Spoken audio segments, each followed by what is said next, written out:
लाला बेनिया पियरा बेनिया रतना जोड़ावल बेनिया। लाल बेनिया पियरा बेनिया रतना जोड़ावल बेनिया।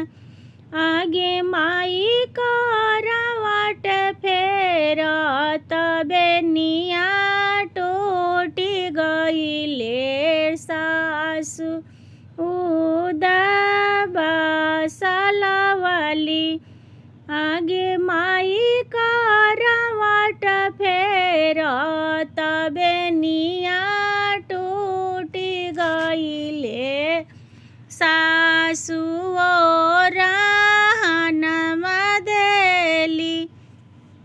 के करबीरी नौआ भेजबो के करबीरी भरिया भेजबो।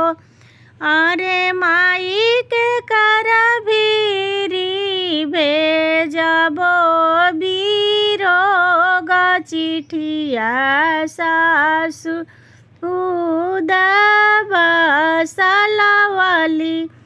अरे माई के करबीरी भेजबो बीरोग चिठिया सासु रहनवा देवे। पापा बीरी नौआ भेजबो चाचा भीरी बरिया भेजबो। आहो माई भैया भीरी भेजबो बीरोग चिठिया सासु मोर उदाबसलवली। अरे माई भैया भीरी भेजबो बीरोग चिठिया सासु रहनवा देली। आपायले धावल धूपल चाचा अइले बेचैन भइले।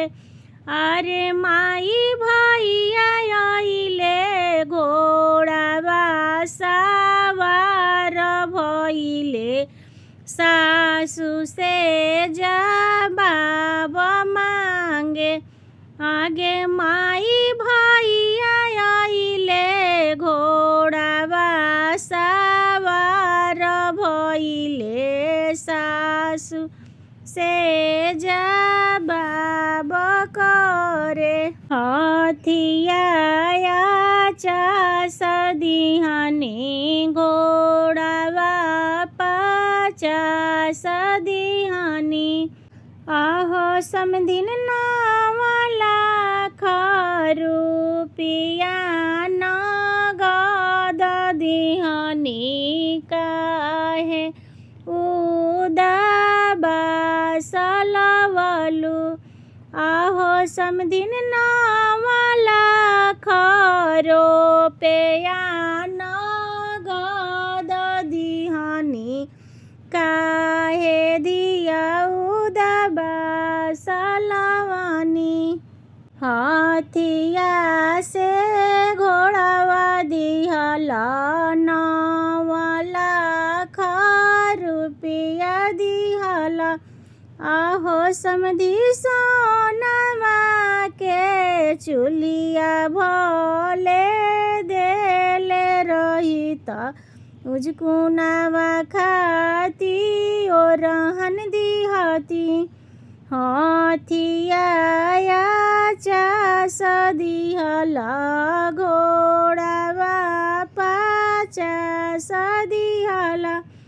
आहो बाबू सोनवे के चुलिया भले दिहले रहित उजकुनावा खाती ओ रहन देती।